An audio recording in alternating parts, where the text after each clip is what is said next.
माधव कुंज बिहारी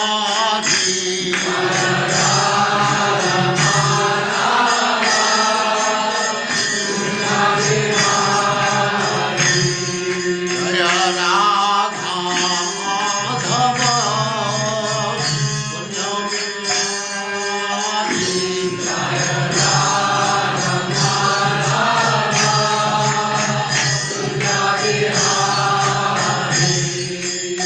गोपीजन वल्लभ गिरिवरधारी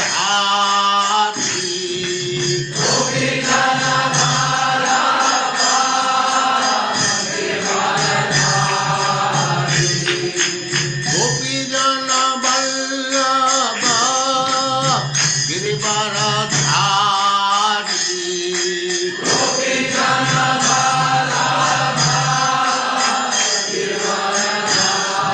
जय राधा माधव कुंज बिहारी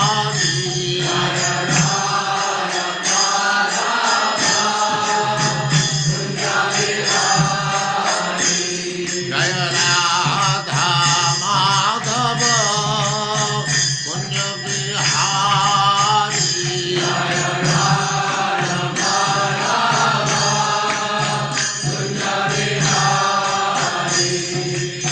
गोपीजन वल्लभ गिरिवरधारी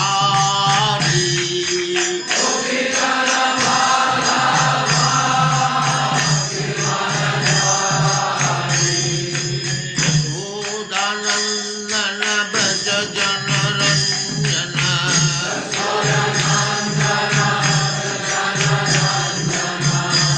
यशोदानंदन ब्रज जनरंजन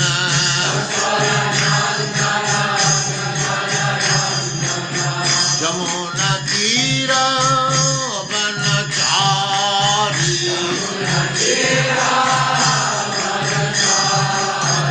यमुना तीर वनचारी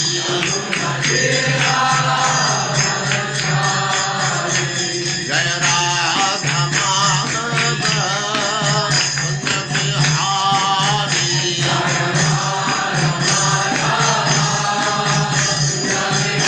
जय राधा माधव कुंज बिहारी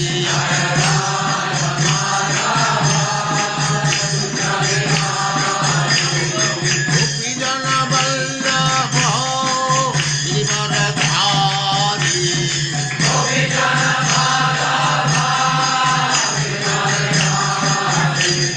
गोपीजन वल्लभ गिरिवरधारी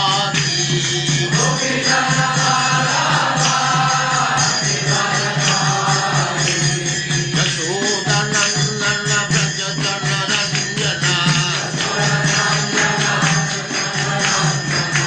यशोदानंदन ब्रज जनरंजन जमुना तीर वनचारी जय राधा माधव कुंज बिहारी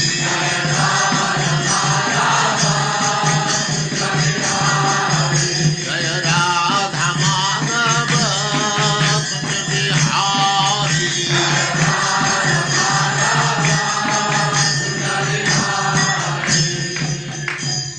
जय उस्मात् परं सपरिताजगताज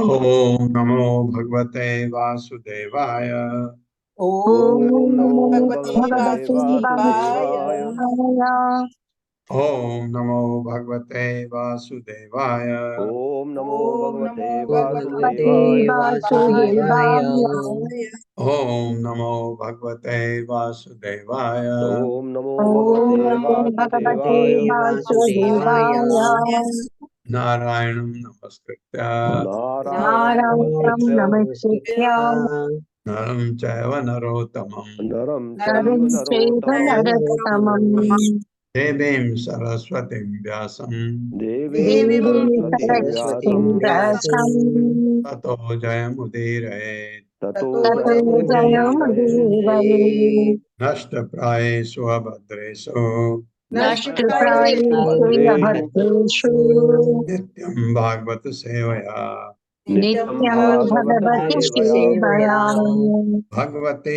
उत्तमा श्लोके भगवते भगवति उत्तमा श्लोके उत्तमाश्लोके भक्तिर्भवति नैष्ठिकी। भक्तिर्भवति नैष्ठिकी। भगवति नैष्ठिकी। हरे हरे कृष्णा कृष्णा। प्रभु जी शत हरे प्रणाम। हरे कृष्णा। हरे हरे कृष्णा। आप सब सबका प्रभु स्वागत है। सबका स्वागत है। तो आज हमारा 37वें श्लोक से आगे बढ़ते हैं। जय नरकों का वर्णन करीब करीब पूरा होने जा रहा है और इसमें सुखदेव गोस्वामी ने कहा है कि पाप कर्मों के तीव्रता के हिसाब से कभी कम कभी ज्यादा इसमें कुछ उदाहरण दिए गए हैं। 28 नरक, उन्होंने कहा नरक हजारों हैं, हजारों हैं का मतलब जो हमने सुना कि इतनी सजा है वो उसके लिए है जिसने उतना किया है। उससे कम किया है तो उतनी सजा नहीं हो सकती, वो सजा कम हो जाती। तो उसी हिसाब से बहुत सारे हैं जो वर्णन नहीं किए गए हैं।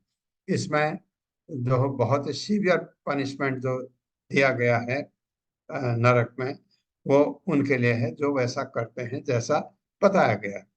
अगर कम किया है तो सजा बहुत कम है और अ, अगर नहीं किया है तो नरक का कोई अ, जिक्र कोई मतलब बनता नहीं। और मुझे जहां तक लगता है हरे कृष्ण महामंत्र जपने वालों को नरक नहीं जाना पड़ेगा, ऐसा मेरा पूरा विश्वास है कि हम सिर्फ एक चीज का ध्यान रखें, हम में पाखंड ना आ जाए। बोलते कुछ हैं, करते कुछ हैं, वो नहीं होना चाहिए। अगर आप श्रद्धा से जितना करते हैं उतना करिए और ये मंत्र ऐसा है कि आपको ये कभी नरक नहीं जाने देगा, सवाल ही नहीं होता है। आपने अब कब पुराने कर्म नरक वाले किए हैं तो भी नरक नहीं जाओगे आप। अगर पहले हमसे बहुत गलतियां हुई हैं तो भी, लेकिन अगर फिर वैसी गलती करें फिर हमारे लिए माफी नहीं। हाँ, गलती कभी भी अनजाने में होती है, उसकी सजा नहीं होती है। होती भी है तो बहुत कम होती है।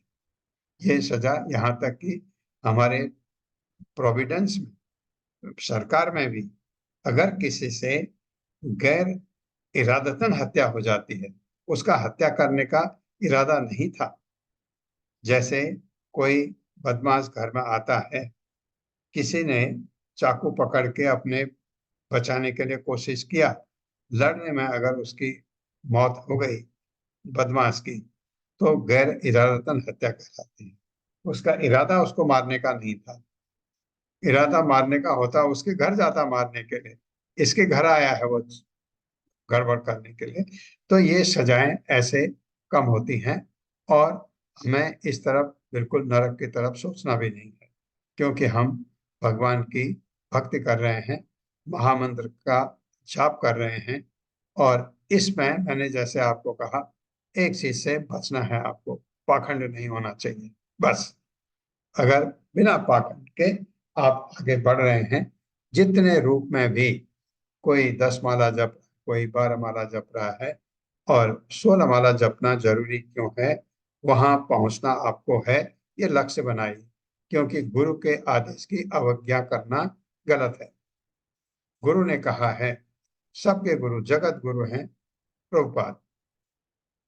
हमारे गुरु जिनसे हम दीक्षा लेते हैं दीक्षा गुरु हैं।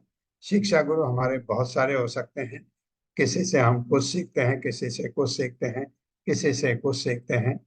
तो आ, ये आप ध्यान रखिएगा कि हमारे जगत गुरु जो हैं प्रभुपाद हैं, उन्होंने कहा है कम से कम 16 माला जपना है, 4 अपराध नहीं करने हैं। ये हमने ये चीज फॉलो करना है। अगर ये नहीं करते हैं तो क्या होता है, गुरु अपराध हो जाता है। गुरु अपराध वैष्णव अपराध होता है। तो गुरु ने कहा है मैं नहीं कर पा रहा हूँ अभी, कोई बात नहीं है, लेकिन मेरा लक्ष्य है, मैं 16 माला जपूंगा। ऐसा आप दिमाग में सोचिए, जो नहीं जप पा रहे हैं 16 माला। 16 माला जपना जरूरी है।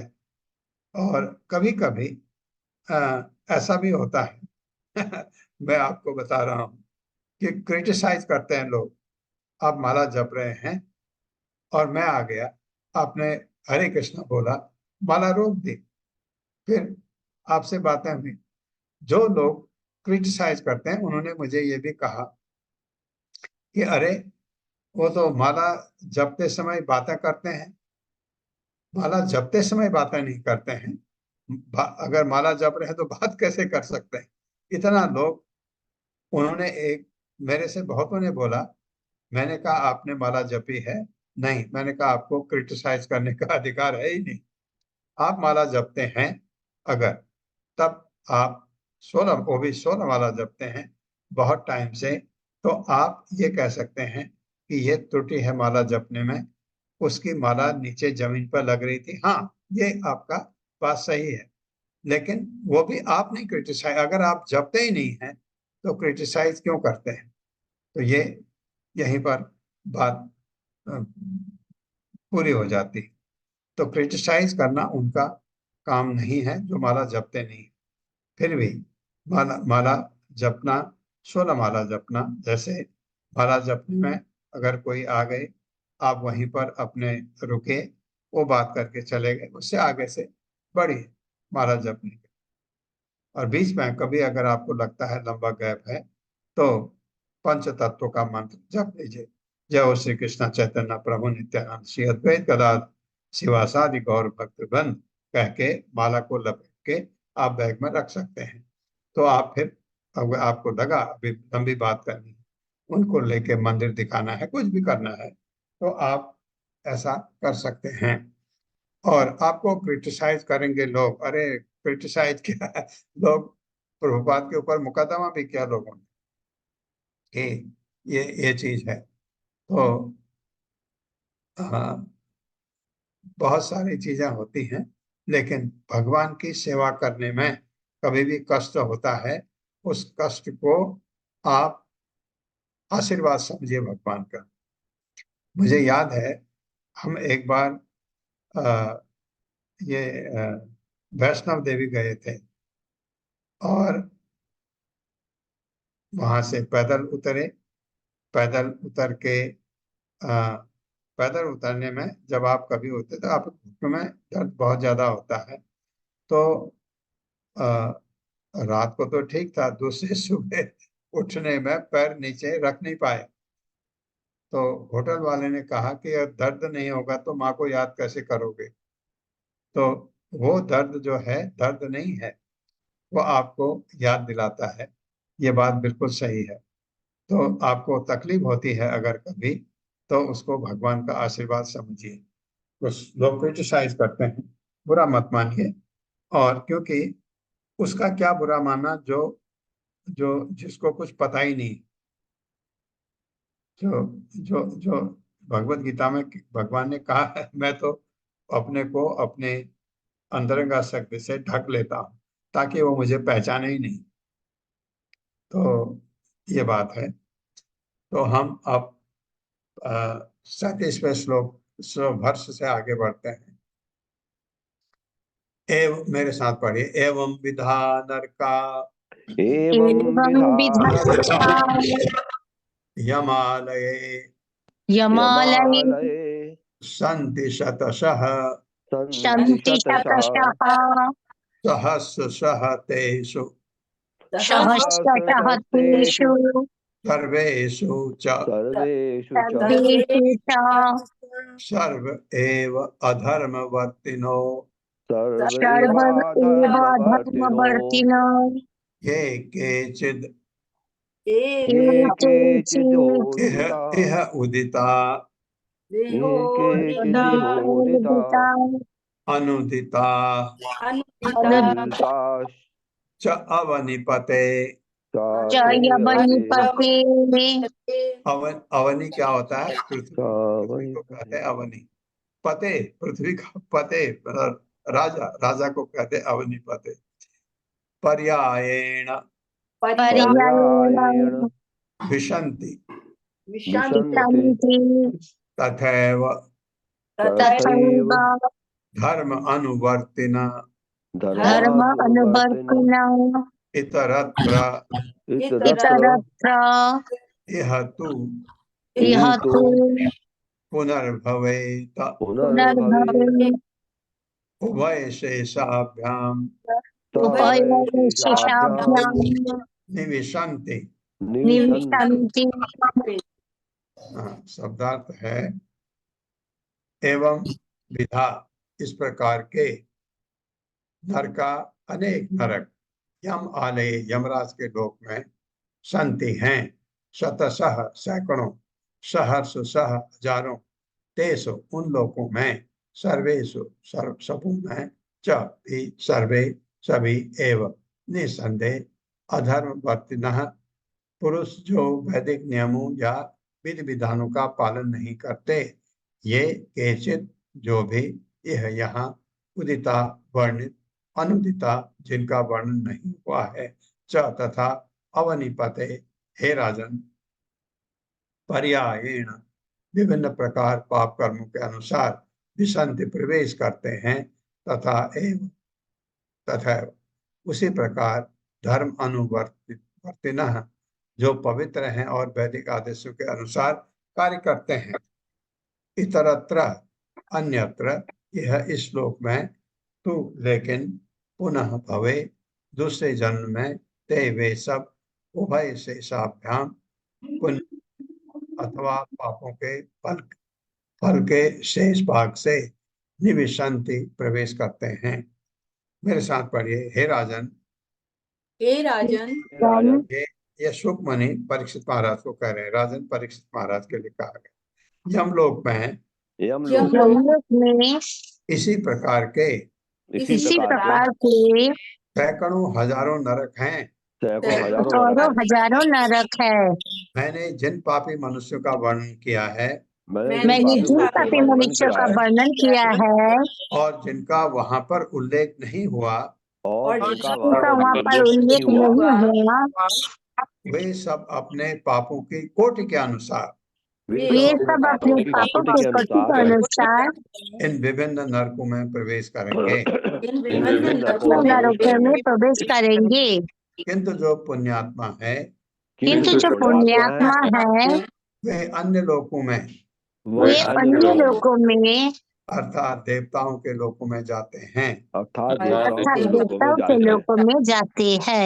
हाँ, या फिर मनुष्य बन के भूमंडल में आते हैं, पृथ्वी पर आते हैं। अपने पुण्य पाप के फलों के क्षय होने पर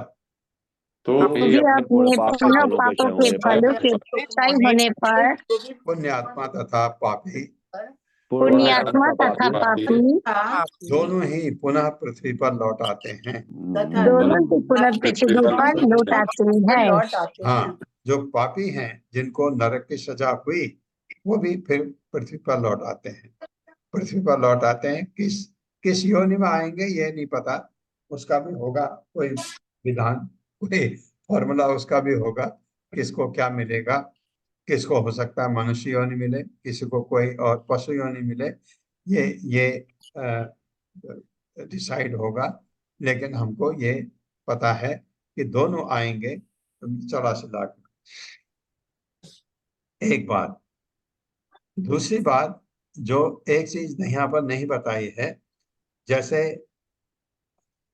मृत्यु सबकी हुई, पापी लोग नरक गए, पुण्यात्मा लोग ऊर्ध्व लोक को गए, उच्च लोकों में गए, दोनों बाद में पाप फल खत्म हो गए, पुण्य फल खत्म हो गए, पृथ्वी पर आएंगे, 84 लाख में आएंगे।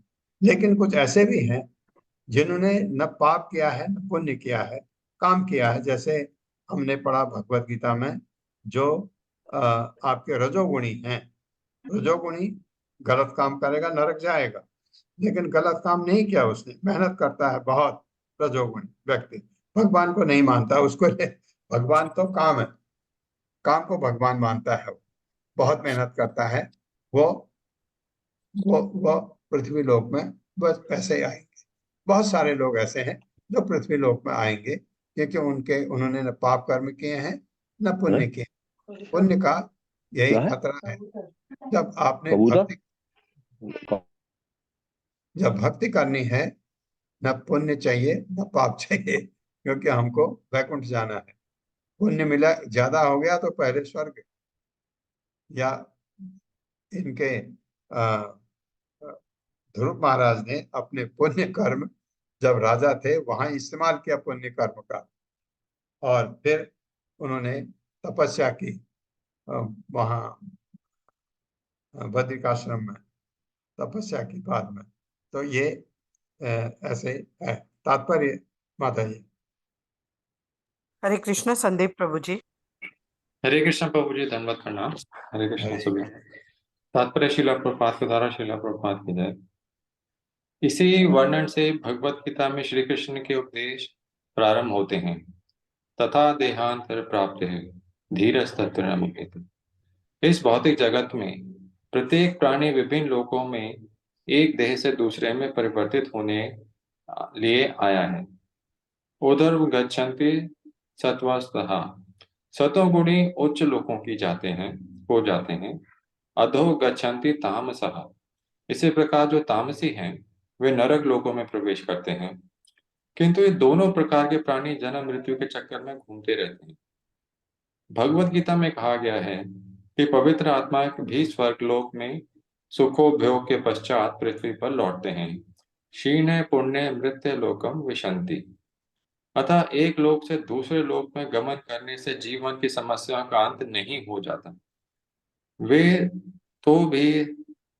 तो तभी हल हो सकती हैं जब हमें इस भौतिक देह फिर धारण ना करनी पड़े।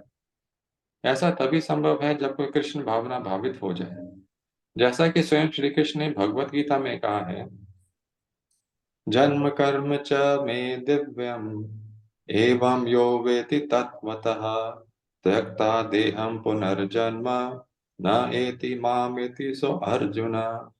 हे अर्जुन, जो मेरे आविर्भाव तथा कर्म के दिव्य प्रकृति को जानता है वह देह को त्याग कर संसार में फिर जन्म नहीं लेता, वरन मेरे सनातन धाम को प्राप्त होता है। यही जीवन की सिद्धि और जीवन की समस्याओं का सही हल है। हमें ना तो उच्च लोकों में जाने के लिए उत्सुक होना चाहिए, ना ही ऐसा कर्म करना चाहिए कि नरक में जाना पड़े। इस भौतिक जगत का पूर्ण उद्देश्य तभी प्राप्त होगा जब हम अपने आत्म स्वरूप को प्राप्त करके भगवान के धाम वापस जा सकें।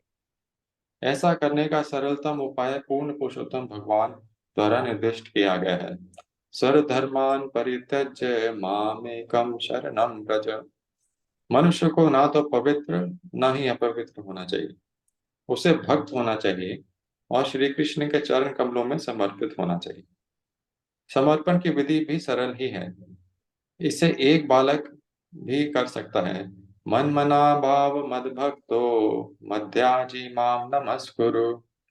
मनुष्य को चाहिए कि वह सदैव श्री कृष्ण का ही चिंतन करे। हरे कृष्णा कृष्णा कृष्णा हरे हरे, हरे राम राम राम हरे हरे का कीर्तन करते हुए मनुष्य को चाहिए कि वह श्री कृष्ण का भक्त बने, उनकी आराधना करे और उन्हें नमस्कार करे। इस प्रकार उसे अपने जीवन के समस्त कार्यों को भगवान श्री कृष्ण की सेवा में अर्पित करना चाहिए। हरे कृष्णा प्रभु जी, धन्यवाद। हरे कृष्ण। ये जो एक यहाँ श्लोक पढ़ा आपने, जन्म कर्म च मे दिव्यम एवं यो वेति तत्वतः त्यक्त्वा देहम पुनर्जन्म न एति माम एति सो अर्जुन। ये जो जो मेरे आविर्भाव को समझता है कि ये दिव्य है, मेरे कर्म को समझता दिव्य है, वो इस पृथ्वी पर फिर जन्म नहीं लेगा। ये तो हमको भी पता है। क्या हमारा गारंटी है इस पृथ्वी पर जन्म होगा? नहीं। ये जानने का मतलब है कि आप उसको अंदर हृदय से रियलाइज करते हैं कि भगवान का आविर्भाव, भगवान जब आते हैं वो बिल्कुल भगवान दिव्य होते हैं, उनके कार्य सब दिव्य होते हैं। ये जब ये श्रद्धा होती है ये रियलाइजेशन होता है। जब ये रियलाइज कोई करने लगता है तो ये सही है।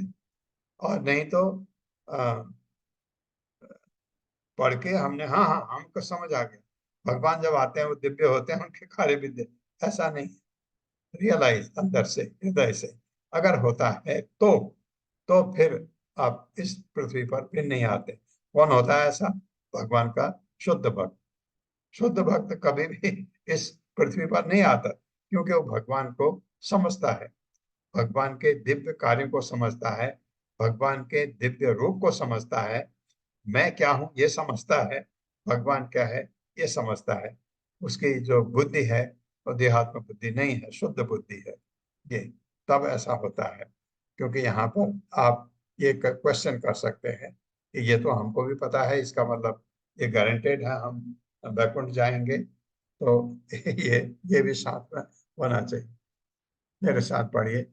निवृत्ति लक्षण मार्ग निवृत्ति लक्षण मार्ग मार्ग आदौ एव, आदाव है ना, आदौ एव आदावेव आदौमेव व्याख्यातः व्याख्यातः व्याख्यातः एतावान् एतावान् एव अंडकोशो एव माण्डकोशो अंडकोशो यः चतुर्षधा हा चतुर्षधा पुराणेषु पुराणेषु विकल्पित विकल्पिता उपगीयते उपगीयते यत्तद् भगवतो यत्तद्भगवतो नारायणस्य नारायणश्च साक्षात् को साक्षात पढ़ते हैं, साक्षात महापुरुषस्य साक्षात् महापुरुषस्य तविष्टम अविष्टम् स्वविष्टम रूप आत्माया रूप आत्ममायां गुणमयम् गुणमयम् अनुवर्णितम् अनुवर्णितम् आदृतः आदृतः पठति पठति शृणोति शृणोति श्रावयति श्रावयति स उपगेयम् शायुपगुह्यं भगवतः भवतः परमात्मनो परमात्मनो अग्राह्यम् अपि अज्ञाह्यमपि श्रद्धा भक्ति विशुद्ध श्रद्धा भक्ति विशुद्ध्या बुद्धि वेद। बुद्धि वेद। शब्दार्थ है निवृत्ति लक्षण मार्ग, त्याग अथवा मुक्ति का मार्ग। आदौ प्रारंभ में, द्वितीय तथा 3 स्कंदों में बताया होगा। आदौ एवं निसंदेह व्याख्यातः कहा जा चुका है। एतावान यह सब, एवं निश्चय ही अंडकोशः यह ब्रह्मांड जो एक बृहद अंडे के सदृश है, यह जो चतुर्दश था 14 खंडों में, पुराणेषु पुराणों में, विकल्पितः विभक्त, उपगीयते वर्णित, यत् जो तत्व भगवतः श्री भगवान का, नारायण से नारायण का, साक्षात प्रत्यक्ष महापुरुषस्य परम पुरुष का, स्तविष्टम स्थूल, रूपम रूप, आत्म माया अपनी शक्ति का, गुण गुण का, भयम युक्त, अनुवर्णितम वर्णित, आदरतः आदर पूर्वक, पठत पढ़ता है, सुनोति अथवा सुनता है, श्रावयति अथवा व्याख्या करता है, सह वह पुरुष, उपगेयम ही भगवतः श्री भगवान का, परमात्मा परमात्मा का, अग्राह्यम जिसका समझ पाना कठिन है, अपि यद्यपि श्रद्धा श्रद्धा भक्ति तथा भक्ति से विशुद्ध शुद्ध, बुद्धि जिसकी बुद्धि वेद जानती है। मेरे साथ पढ़िए। प्रारंभ में द्वितीय या तृतीय स्कंद में, यानी द्वितीय तथा तृतीय स्कंध में मैं यह बता चुका हूँ कि मैं यह बता चुका है कि सुखदेव गोस्वामी कह रहे हैं, बता चुका हूँ कि मुक्ति मार्ग पर किस प्रकार अग्रसर हुआ जा सकता है। किस प्रकार इस प्रकार अग्रसर हुआ जा सकता है। पुराणों में 14 खंडों में विभक्त पुराणों में 14 खंड में विभक्त अंड सदृश विशाल ब्रह्मांड की अंड सदृश विशाल ब्रह्मांड की स्थिति का वर्णन किया गया है। स्थिति का वर्णन किया गया है। यह विराट रूप ये विराट रूप भगवान का बाह्य शरीर माना जाता है, भगवान का बाह्य शरीर माना जाता है, जिसकी उत्पत्ति जिसकी उत्पत्ति उनकी शक्ति और गुणों से हुई है। उनकी शक्ति और गुणों से हुई है।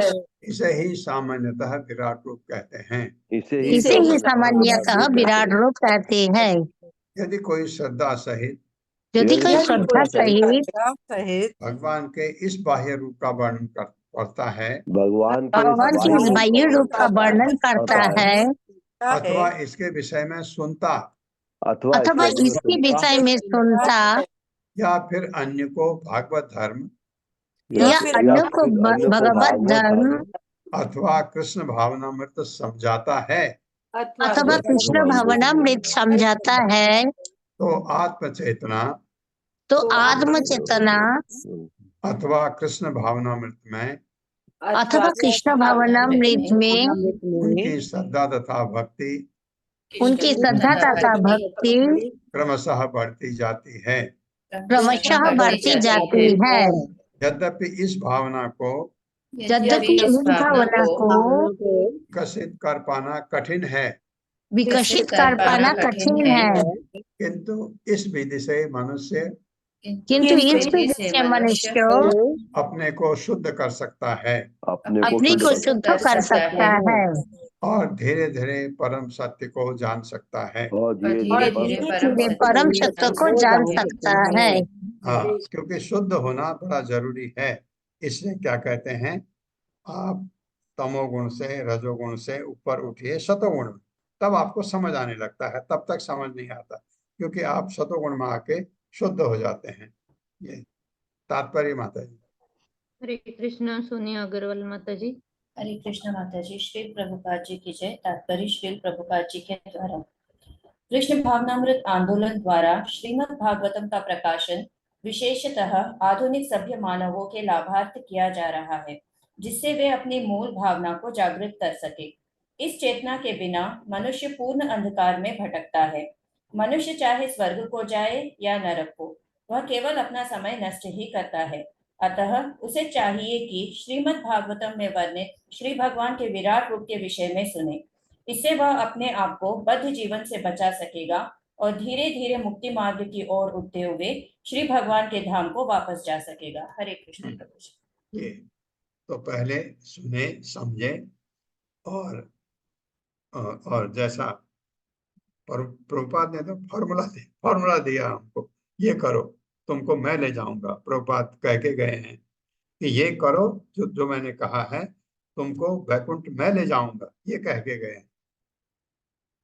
श्रुत्वा स्थूलम यथा सूक्ष्मं रूपम भगवतो यतिः स्थूले निर्जितम आत्मानं शनैः सूक्ष्म धिया नयेदिति।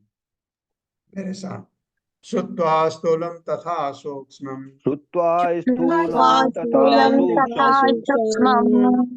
रूपम भगवतो यतिः स्थूले निर्जितम आत्मानं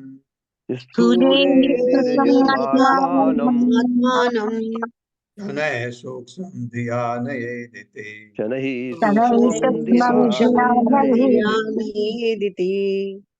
शब्दार्थ है श्रुत्वा, सुनकर, गुरु परंपरा से। कहाँ से सुनना है? गुरु परंपरा।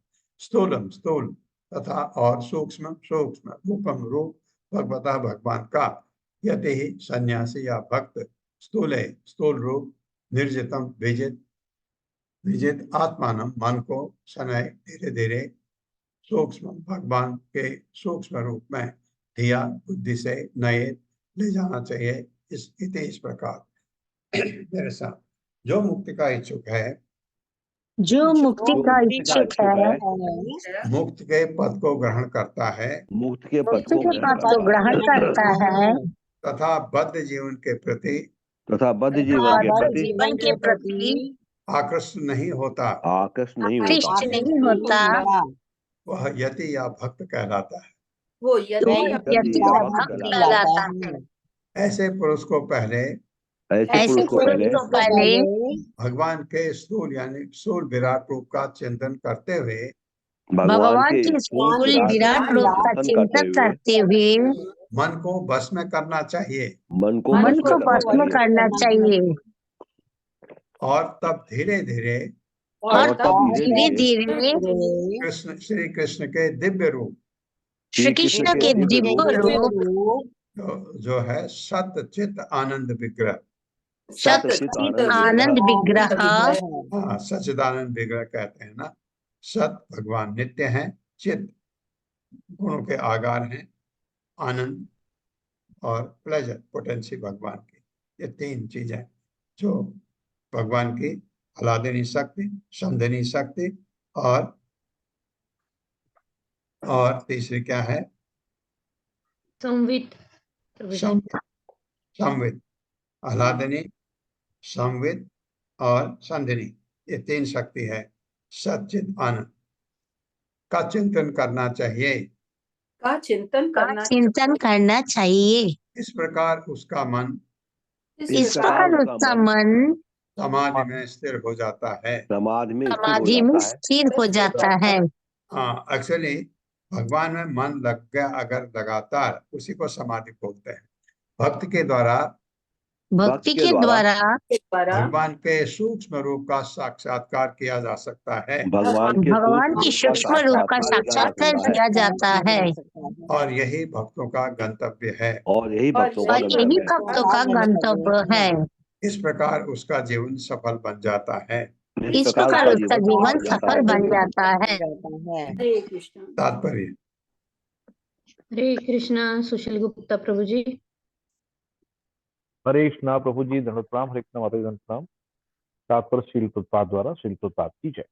कहा गया है कि महत् सेवाम द्वारम आहुर्विमुक्ते, यदि कोई मुक्ति मार्ग पर आगे बढ़ना चाहता है तो उसे महात्माओं या मुक्त भक्तों की संगत करनी चाहिए, क्योंकि ऐसी संगत में पूर्ण पुरुषोत्तम भगवान के नाम, रूप, गुण तथा साज सामग्री के संबंध में श्रवण, वर्णन तथा कीर्तन करने का अवसर प्राप्त होता है। जिन सबका वर्णन श्रीमद् भागवतम में हुआ है, बंधन पथ पर सदैव जन्म मृत्यु का चक्कर लगा रहता है। जो इस बंधन से मुक्ति चाहता है उसे अंतरराष्ट्रीय कृष्ण भावनामृत संघ में सम्मिलित हो जाना चाहिए और भक्तों से श्रीमद् भागवतम सुनने का लाभ उठाना चाहिए तथा कृष्ण भावनामृत का प्रसार करने के लिए इसका वर्णन भी करना चाहिए। हरे कृष्ण प्रभु जी, धन्यवाद। क्योंकि कृष्ण भावनामृत का प्रसार अगर हो रहा है उसमें मदद करना बहुत ही फलदायी है, क्योंकि भगवान को उसमें बहुत प्रसन्नता है। कृष्ण भावनामृत है क्या? भगवान को खुश करना। तो भगवान को आप कैसे खुश कर सकते हैं? तो ऐसे भक्तों की मदद करिए, भगवान खुश होते हैं, और आप भी वैसा काम करिए, भगवान बहुत खुश होते हैं। ये 18वें अध्याय में बहुत अच्छी तरह समझाया हुआ।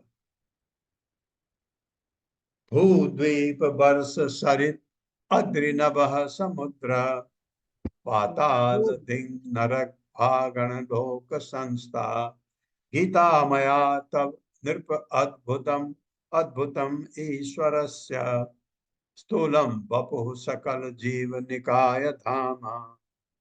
मेरे साथ धीरे धीरे।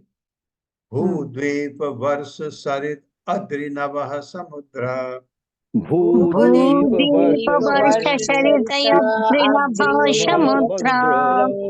बहुत बढ़िया। पाताल दिंग नरक भागण लोक संस्था पाताल दिंग नरक भागन लोक संस्था। बहुत अच्छा। गीत मया तब नृप अद्भुत अद्भुतम ईश्वरस्य गीता मया तबो निपयद्भुतम् ईश्वरस्य स्थूलम वपुः सकल जीव निकाय धाम। स्थूलम बपु शकल जीवनिका यथामा। बहुत बढ़िया, बहुत अच्छा, धन्यवाद आप सबों को। शब्दार्थ है भू पृथ्वी, लोक द्वीप तथा अन्य लोक, वर्ष भूभाग, शरीर नदियां, अद्रि पर्वत, नभः आकाश, समुद्र सागर, पाताल नीचे के लोक, दिशाएं दिंग जो पढ़ा था हमने, नरक समस्त नरक लोक, भागण लोक, नक्षत्र तथा उच्चतर लोक, संसार स्थिति, गीता वर्णित माया मेरे द्वारा, तब तुम्हारे लिए नृप हे राजन, अद्भुतम विचित्र ईश्वर से श्री भगवान का स्थूलम स्थूल, वपु शरीर, सकल जीव निकाय समस्त जीव समुदायों का धाम आवास। मेरे साथ पढ़िए, हे राजन, हे राजन, अभी मैंने तुमसे अभी मैंने तुमसे इस पृथ्वी लोक, इस पृथ्वी लोक, अन्य लोक, अन्य लोक, उनके वर्ष, उनके वर्ष, नदी एवं पर्वत का वर्णन किया है। नदी नदी एवं एवं पर्वत का वर्णन किया है। हाँ, पूरा हमने सुना। इस स्कंद में तो यही था कि इलावत वर्ष, ये वर्ष, वो वर्ष और सुमेरु पर्वत, ये आपने पढ़ा, ये मैंने कहा है। और हर जगह जो वर्ष थे उनमें जब वो बांटे गए अपने पुत्रों को, तो पर्वत और नदी के साथ, एक पर्वत एक नदी उनके साथ जरूर होती थी। मैंने आकाश, मैंने आकाश, समुद्र, समुद्र, अधोलोक, अधोलोक, दिशाएं, दिशाएं, नरक, नरक, ग्रह तथा नक्षत्रों का भी वर्णन किया है। ग्रह तथा नक्षत्रों का भी वर्णन किया है। हाँ, ये भगवान के विराट रूप के अवयव हैं। ये भगवान के विराट रूप के अवयव है, जिन पर समस्त जीवात्माएं आश्रित हैं। जिन पर समस्त जीवात्माएं आश्रित है। इस प्रकार मैंने भगवान के बाह्य शरीर के भगवान के बाह्य शरीर के अद्भुत विस्तार की व्याख्या की है। अद्भुत विस्तार की व्याख्या की है। हाँ, जो वर्णन किया है ये सब भगवान का ही अपना बाह्य रूप है। आपने देखा इतने लोक हैं, 14 लोक हमने ये देखे। फिर ऊपर आपके इतने प्लेनेट हैं, वो उनके बारे में सुना, सब कुछ सुना, नदी सागर सब सुना। ये कह रहे हैं भगवान का बाह्य रूप है। और ये सुना आपने, ये सुनना भी बहुत ही लाभदायक है। इसका पुण्य मिलता है ये सुनने का। इस प्रकार श्रीमद् भागवत के पंच स्कंद के अंतर्गत नारकी लोकों का वर्णन नामक 26वें अध्याय के भक्ति वेदांत तात्पर्य पूर्ण हुए। इसमें मैंने 2 प्रश्न आपको अभी भी बताने हैं, उत्तर देना है। एक, नरक में जब एक वर्णन आया था कि तांबे के ऊपर नीचे से गर्म किया था, तांबा गर्म हो जाता है एकदम, उसके ऊपर चलना है किसको, पापी को। नरक में ऊपर से लगा था कि ऊपर से धूप है। धूप भी आपको पता है, गर्मी में जब धूप आती है, जिस जगह, मैं आपको दिल्ली की बात बता सकता हूँ, 45, 46, 47 डिग्री टेम्परेचर ऊपर से अगर हो और नीचे से ऐसा हो तो कैसा होगा आप समझ सकते हैं।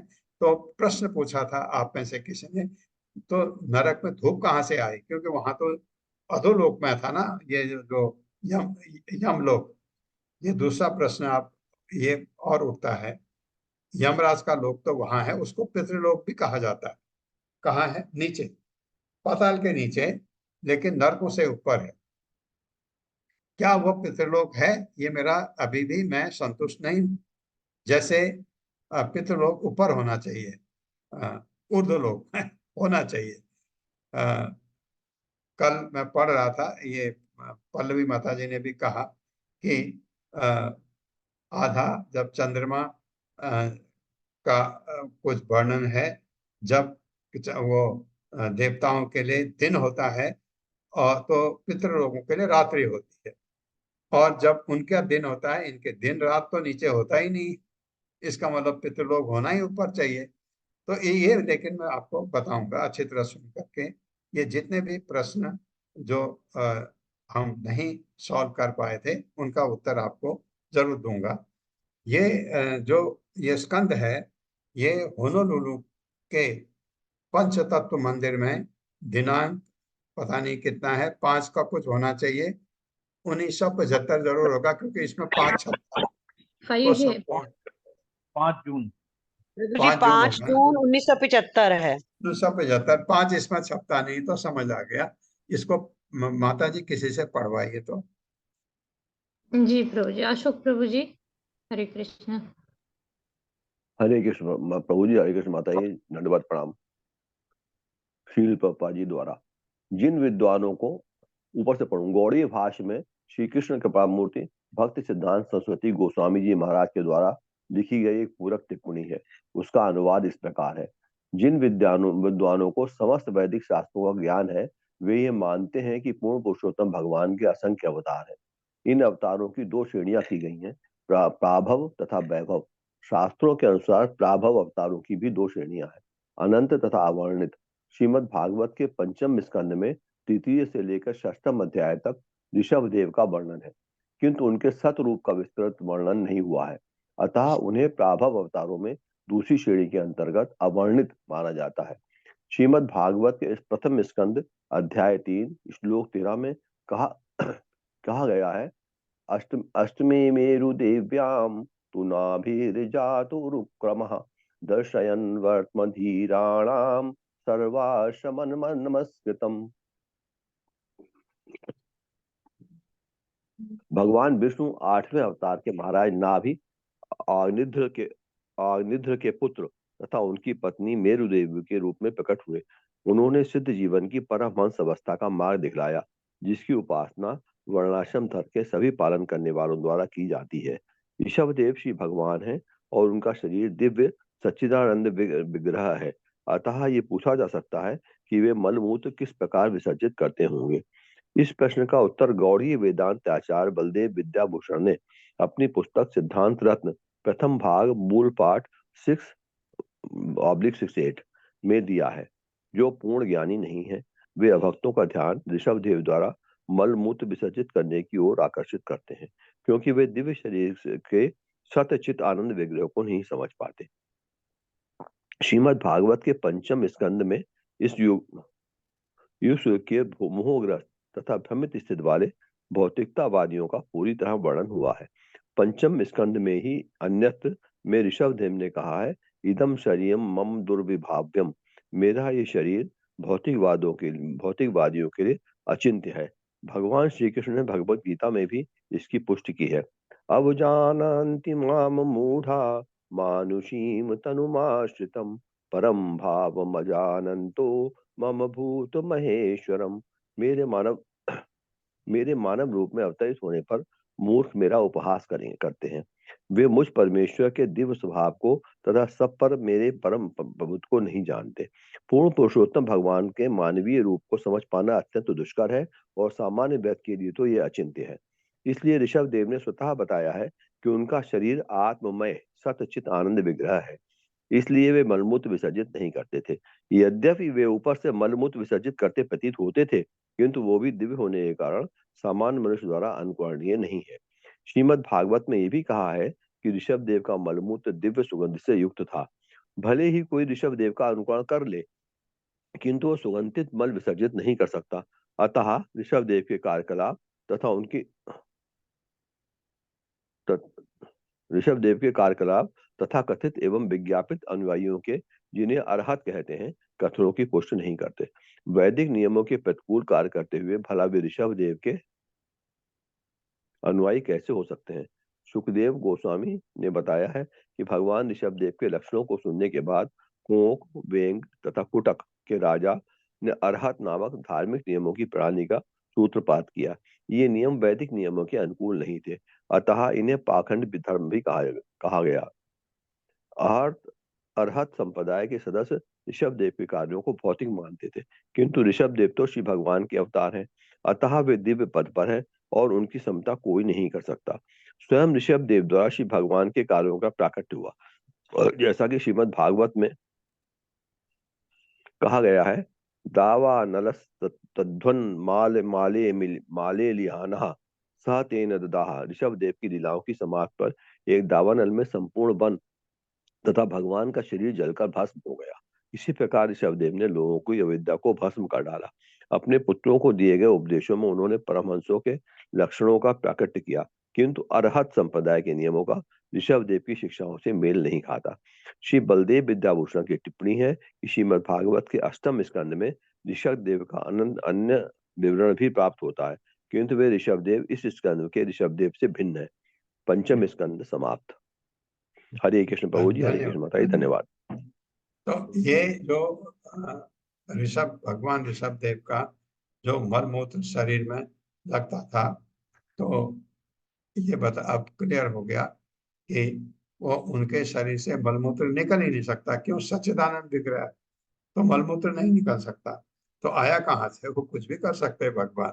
आपको पता है भगवान कृष्ण जब यशोदा माँ को कभी जब वो डराती थी, डर के मारे क्या होता है, बच्चा पेशाब कर देता है, वो ऐसा दिखा देते थे। पेशाब दिखा दिया तो उनको लगता है तो ज्यादा डर गया। ऐसा वो कुछ भी कर सकते हैं। भगवान किसी चीज को भी कैसे भी दिखा सकते हैं, लेकिन शरीर उनका दिव्य था, ये बताया गया। ओम अज्ञान तिमिरांधस्य ज्ञानांजन शलाकया चक्षुरुन्मिलितं तस्मै श्री गुरुवे नमः। नमो विष्णुपादाय कृष्णपृष्ठाय भूतले श्रीमते भक्तिवेदांत स्वामिनिति नामिने। नमस्ते सारस्वती देवे गौरवाणी प्रचारिणे निर्विशेष शून्यवादी पाश्चात्य सतारिणे। जय हो श्री कृष्ण चैतन्य प्रभु नित्यानंद श्री अद्वैत गदाधर शिवासादि गौर भक्तवृंद। हरे कृष्णा कृष्ण कृष्ण हरे हरे, हरे राम राम राम हरे हरे। हरे कृष्णा। पल्लवी माता जी, आगे बढ़ा जाए? जी प्रभु जी, 6वां स्कंद शुरू करते हैं ना? ठीक है। आप दोनों के प्रश्नों के उत्तर मैं बाद में देता हूँ, पहले आगे बढ़ता हूँ। तो पहले ऐसा करते हैं, सभी को प्रणाम करते हुए चलते हैं। तो मैं, जिनको याद है आप मेरे साथ मन ही मन बोलेगा, जिनको याद नहीं है वो सुनिएगा। श्री गुरु प्रणाम। ओम अज्ञान तिमिरांधस्य ज्ञानांजन शलाकया चक्षुरुन्मिलितं तस्मै श्री गुरुवे नमः। श्री रूप गोस्वामी को प्रणाम। श्री चैतन्य मनोभीष्टं स्थापित न भूतले स्वयं रूप कदा मह्यं ददाति स्वपदा। मंगलाचरण। वंदे अहम श्री गुरो श्रीयुतपत्कमलं श्री गुरुन् वैष्णवांच श्री रूपम साग्र जातम सहगण रघुनाथान्वितं तं सजीवं साद्वैतं सावधूतं परिजन सहितं कृष्ण चैतन्य देवं श्री राधा कृष्ण पादा सहगण ललिता श्री विशाखा नितांश। प्रभुपाद को प्रणाम। नमो विष्णुपादाय कृष्ण पृष्ठाय भूतले श्रीमते भक्ति वेदांत स्वामिनिति नामिने। नमस्ते सारस्वती देवे गौरवाणी प्रचारणे निर्विशेष शून्यवादी पाश्चात्य देश तारणे। भक्ति सिद्धांत सरस्वती ठाकुर को प्रणाम। नमो विष्णुपादाय कृष्ण पृष्ठाय भूतले श्रीमते भक्ति सिद्धांत सरस्वती नामिने। श्री वासवान्वी देवी दयिता कृपाब्धे वासधान्वी देवी दयिता। कौन हुए? वासधान्वी देवी राधा। कृपाब्धे कृष्ण संबंध विज्ञान दायिने प्रभवे नमः। माधुरी उज्ज्वल प्रेमाढ्य स्वरूपानुभक्ति श्री गौर करुणा शक्ति विग्रहाय नमोस्ते। नमस्ते गौरवाणी श्रीमूर्ते दीन तारणे रूपानुवृद्ध अपसिद्धांत धांत धारणे। गौर किशोर बाबा जी को नमो। गौर किशोराय साक्षात वैराग्य मूर्ते विप्रलंबर सांबोधे पादाम बुजाए ते नमः। भक्ति विनोद ठाकुर को प्रणाम। नमो भक्ति विनोदाय सच्चिदानंद नाम ने गौर शक्ति स्वरूपाय रूपानुबराय जगन्नाथ दास बाबा जी महाराज। गौर आविर्भाव उमेश तुम निर्देशा सज्जना प्रिय वैष्णव सार्वभौमा श्री जगन्नाथ आय ते नमः। वैष्णव वंदना। वाञ्छा कल्पतरुभ्यश्च कृपा सिन्धुभ्येव च पतितानां पावनेभ्यो वैष्णवेभ्यो नमो नमः। श्रीमन् महाप्रभु वंदना। नमो महावदन्याय कृष्ण प्रेम प्रदायते कृष्णाय कृष्ण नामने गौतुसे नमः। पंचतत्व प्रणाम। पंचतत्वात्मकं कृष्णं भक्तरूप स्वरूपकं भक्तावतारं भक्ताख्यं नमामि भक्ति शक्तिकं। श्री कृष्ण प्रणाम। हे कृष्ण कृपा सिंधो दीनबंधो जगतपते गोपेश्वर गोपिका कांत राधा कांत नमोस्तुते। श्री संबंधादि देव प्रणाम। जयताम सुरतो पंगो मम बंद मतेर गति मत सर्वसुपदाम भोजो राधा मदन मोहन। श्री अभिधेय आदि देव प्रणाम।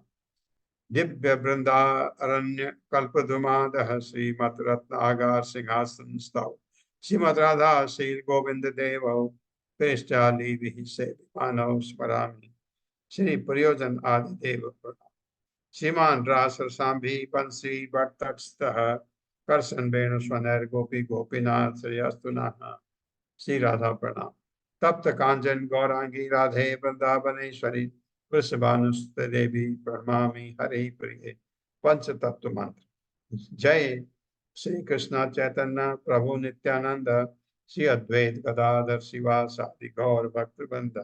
हरे कृष्णा कृष्ण कृष्णा हरे हरे हरे राम राम राम हरे हरे। अब मैं चलता हूँ।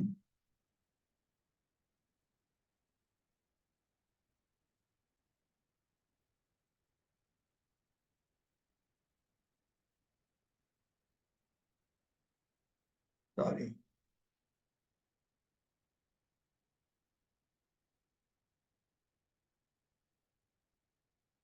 एक मिनट में ये लेता हूँ। छठा स्कंद। स्क्रीन आ रही माता जी? जी प्रभु जी। आ रही ना?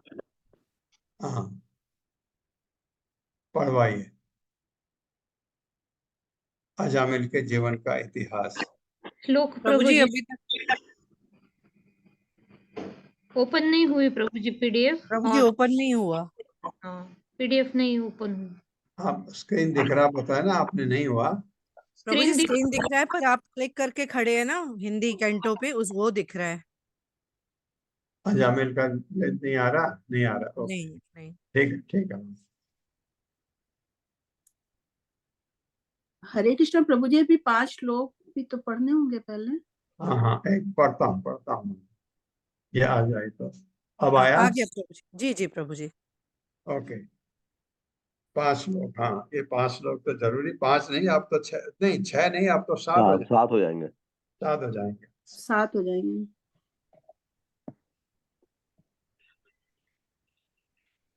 ओम नमो भगवते वासुदेवाय। ओम नमो नमो भगवते भगवते वासुदेवाय। वासुदेवाय। जन्माद्यस्य तोऽन्वयात् जन्माद्यस्य इतरस्तच्चार्थेषु अभिज्ञस्वराट् इतरतश्चार्थेषु विज्ञास्वराट् तेने ब्रह्म हृदय आदि कवये तेने ब्रह्महृदाय आदिकवये मुह्यन्ति यत् सूर्यः मुह्यन्ति यत् सूरयः तेजो वारिमृदां यथा विनिमयो तेजो वारिमृदां यथा विनिमयो यत् त्रिसर्गो अमृषा यत् सर्गो भावना स्वेन सदा निरस्तु कुहकम् धाम्ना स्वेन सदा निरस्तकुहकम् सत्यं परं धीमहि सत्यं परं धीमहि धर्म प्रोजित कैतवो अत्र धर्म प्रोचित कैतवो परमो निर्मत्सराणां सताम् वेद्यं वास्तवम् अत्र वस्तु शिवदं तापत्रयोन्मूलनम् श्रीमद्भागवते महामुनि कृते भगवते महामुनि कृते किं वा परैरीश्वरः किं वा ईश्वरः सद्यो हृदि अवरुध्यते अत्र सद्यो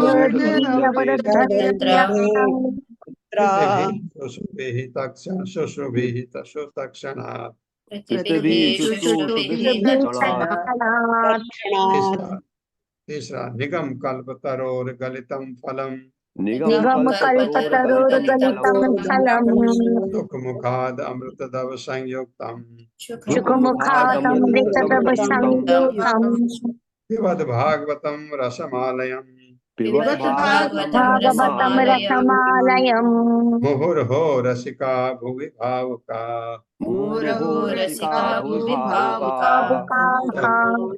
चौथा एते चांस कला पुंसः कृष्णः तो भगवान् स्वयं कृष्णास्तु भगवान् स्वयम् इंद्रारि व्याकुलं लोकम् इंद्रादिव्याकुलं लोकम् मृडयन्ति युगे युगे मृडयन्ति युगे युगे पांचवा जन्म गुह्यं भगवतो जन्मगुह्यं भगवतो य एतत् प्रियतो नरः सायं प्रातर्गणन् भक्त्या तद्गणन भक्त्या दुःखग्रामाद् विमुच्यते ग्रामात् विमुच्यते छठा अहम् एवासम् एवाग्रे अहमेवासमेवाग्रे न अन्यत् यत् सत् असत् परम् नयन्यत् तत्सत्तत्परम् पश्चात् अहं यत् एतच्च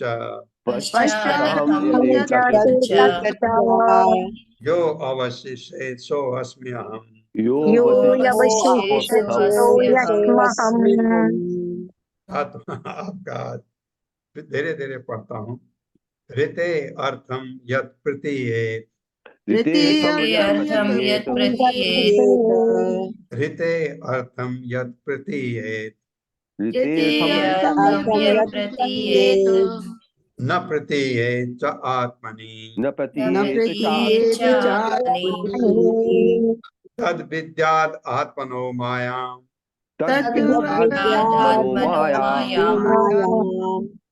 तद विद्यात् आत्मनो मायां यथा भासो यथा तमः जन्माष्टमी जन्मोत्सव तमः।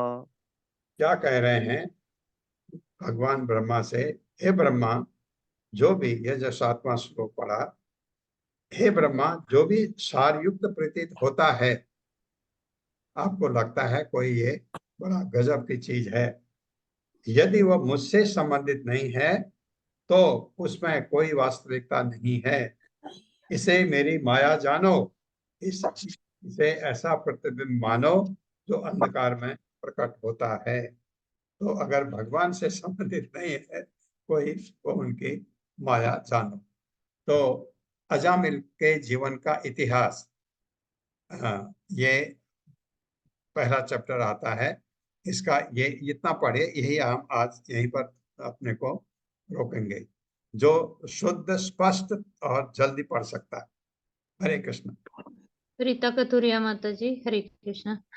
हरे कृष्णा प्रभु जी, हरे कृष्णा सभी को।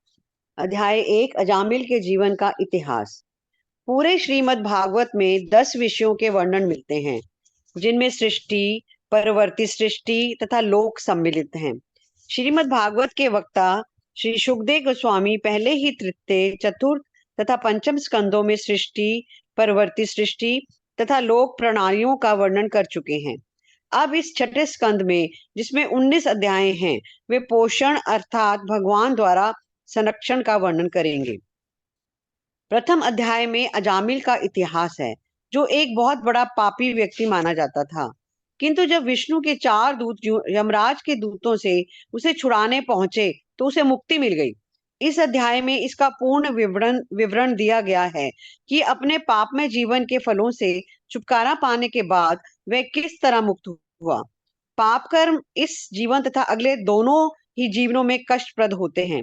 हमें यह निश्चित रूप से जान लेना चाहिए कि समस्त कष्टमय जीवन का कारण पाप कर्म है। सकाम कर्म के मार्ग में मनुष्य पाप कर्म अवश्य करता है और कर्म कांड की विचारधारा के अनुसार विभिन्न प्रकार के प्रायश्चितों की संस्तुति की जाती है, किंतु प्रायश्चित की ऐसी विधियां मनुष्य को उस अज्ञान से मुक्त नहीं कराती जो पाप में जीवन का मूल है। फलस्वरूप प्रायश्चित के बाद भी वह पाप कर्म करने के प्रति उसकी प्रवृत्ति बनी रहती है। इसलिए यह प्रायश्चित शुद्धिकरण के लिए अपर्याप्त है। ज्ञान के मार्ग पर वस्तुओं को यथार्थ रूप में समझने से व्यक्ति पाप में जीवन से मुक्त हो जाता है। इसीलिए ज्ञानार्जन को भी प्रायश्चित की एक विधि माना जाता है।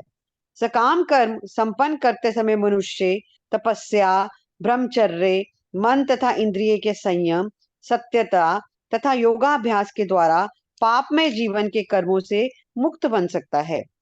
ज्ञान को जागृत करके भी व्यक्ति पाप के फलों को निष्प्रभावित कर सकता है, किंतु इनमें से कोई भी विधि उसे पाप कर्म करने की प्रवृत्ति से मुक्त नहीं कर सकती।